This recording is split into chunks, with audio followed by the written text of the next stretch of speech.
Welcome to another episode of Falling Forward. I heard something the other day that kind of blew my mind when I thought about it, and I figured I'd get on here and talk about it a little bit. It's the fact that Van Gogh painted a picture called Starry Night the same year that Nintendo was founded. And that sent my mind into this can't be true. And I looked it up, and sure enough, it was true. The company Nintendo was founded the same year, and it was the year 1889. It's kind of mind-blowing, isn't it? Think about that a little bit while I tear into this cigar. This one is a Olivia Serie 0. See that? Serie 0. And I have never had this one before. It looks like a kind of a dark Maduro wrapper. It's got that smell that I like. And I pulled this out of my humidor. I bought a humidor that I keep at about 65 to 70%. And so this one is ready to go. I'm gonna cut this one and I'm gonna light it. I'm gonna talk a little bit about this whole Van Gogh situation. I may have to recut that one. We'll light it and see how it goes. But kind of blew my mind because I grew up in the 80s, very late 70s, and my childhood was definitely in the 80s. And Nintendo was kind of a thing in the late 80s. I had this Nintendo little boxing game, and it was a handheld thing that you could take it out, and it had two little like pucks that pulled out that were connected with a wire. It was a boxing game. You play it with somebody, but it's a Nintendo. And I remember thinking how cool it was that I had something with the name Nintendo on it. Now, Van Gogh, on the other hand, I always thought about Van Gogh as being some old dude that lived centuries ago that painted, and it wasn't until I got older that I understood like the era that he painted in and his background, his story. But I never connected the two. So the connecting date is 1889. It's just it's an intriguing thing to me, and it got me thinking about what that actually can mean for us.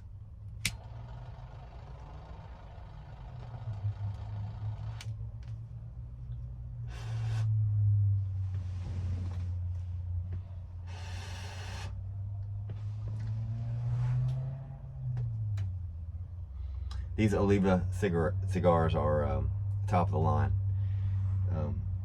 They're constantly at the top of reviews. Any review that you watch, a cigar review, they'll always have a Olivia cigar near the top, if not the top. So why did I bring this topic up? So let's deep dive into Nintendo a little bit. Nintendo did not start out as an entertainment technology company. When it started out, it was a playing card company, and the playing cards that were in fashion at the time kind of went out of fashion at one point, and the company started declining, and they had to switch gears. They became at one point they invested in a hotel chain. They became a taxi cab company for a while, transport. Throughout the years they were always switching things up. They were doing different things to survive as a company. Till 1959. 1959, a man by the name Walt Disney approached them and had them create a series of cards with Disney characters that he created on them. And that is what helped to fund Nintendo, the company Nintendo, moving forward. And we know what kind of chain and what kind of massive business that Disney represents, and now Nintendo. But that was his big break in 1959.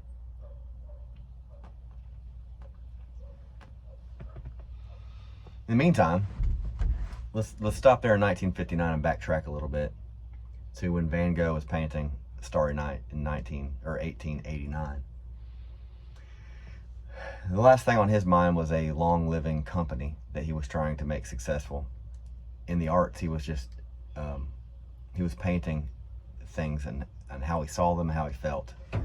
They were a representation of how he was feeling emotionally, generally. It was a survival mechanism of some sort. He passed away pretty broke. Like, he was not a successful painter by any means when he died.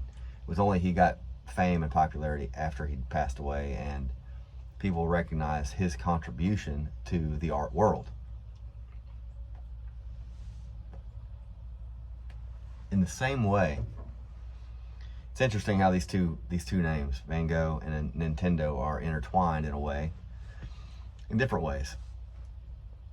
In both instances, what they started out to do was not who they eventually became.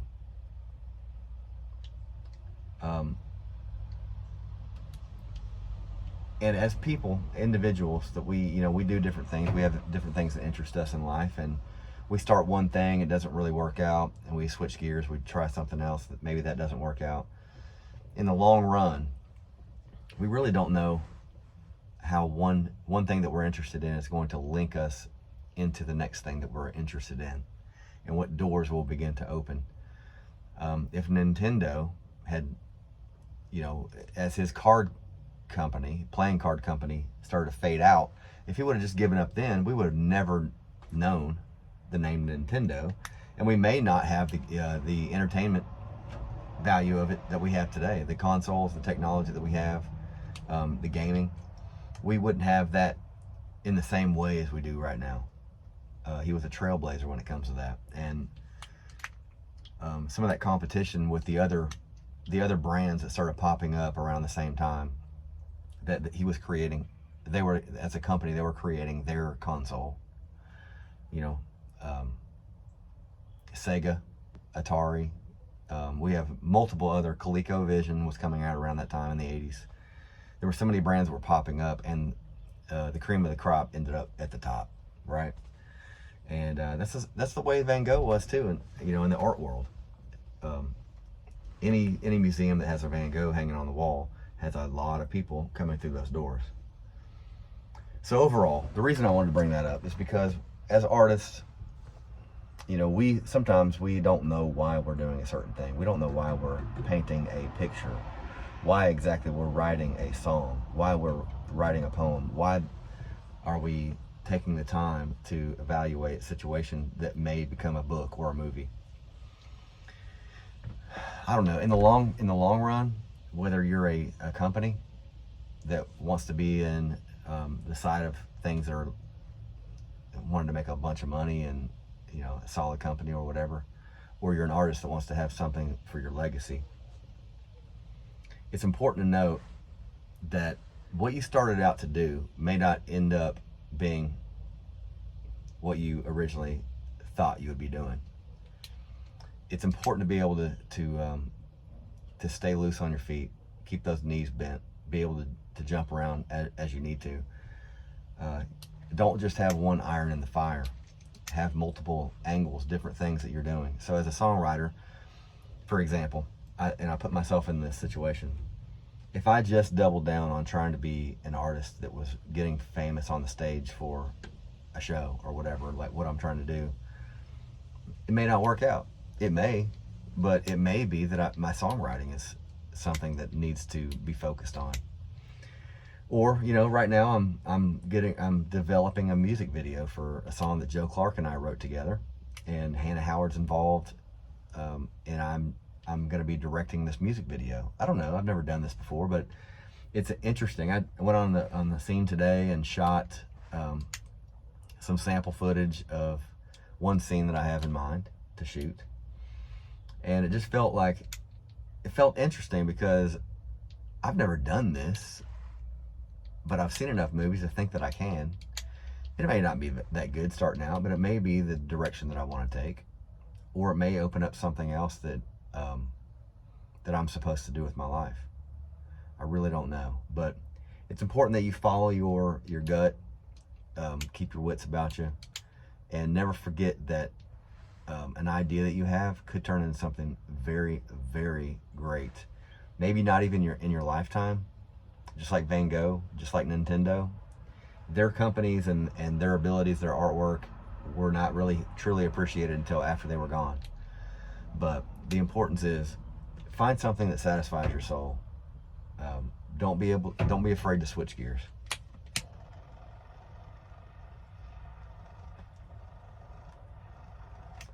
And smoke good cigars. Smoke good cigars.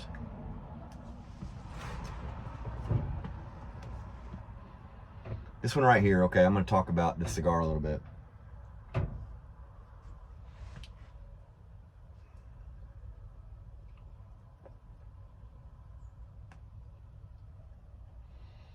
I taste a little bit of like this oaky charred flavor.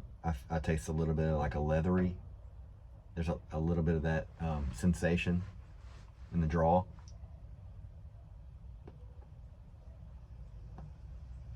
So almost like a walnut kind of flavor in a way. It's a very good hearty cigar. It's kind of it's a thinner, longer cigar. So this is one that's going to be, I'm not going to shoot the whole video and smoke the whole thing because it'd be like a 45-minute video. But hopefully by this point you understand what I'm talking about when I am comparing Nintendo with Van Gogh. There's a lesson in there. I didn't know quite what I was going to say when I started this video, but that's about it. That's about it. And I'm also wearing Corduroy Brown hat. Make sure you check out Corduroy Brown. He's a singer-songwriter out of West Virginia. One of the best dudes out there doing it. Salt of the earth, just a great guy.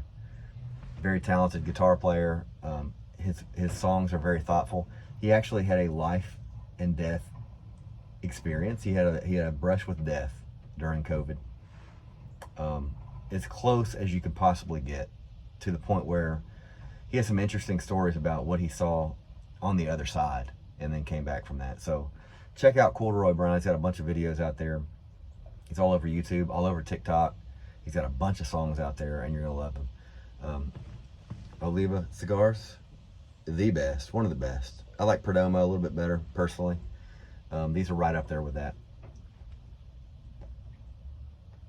Nintendo and Van Gogh. All right, this has been another episode of Falling Forward. Make sure you subscribe, make a comment, tell me the things that you'd like to see me review, cigar-wise or topic-wise, or if you just got something bratty to say, just say it. And make sure you share, make sure you subscribe. I'm out.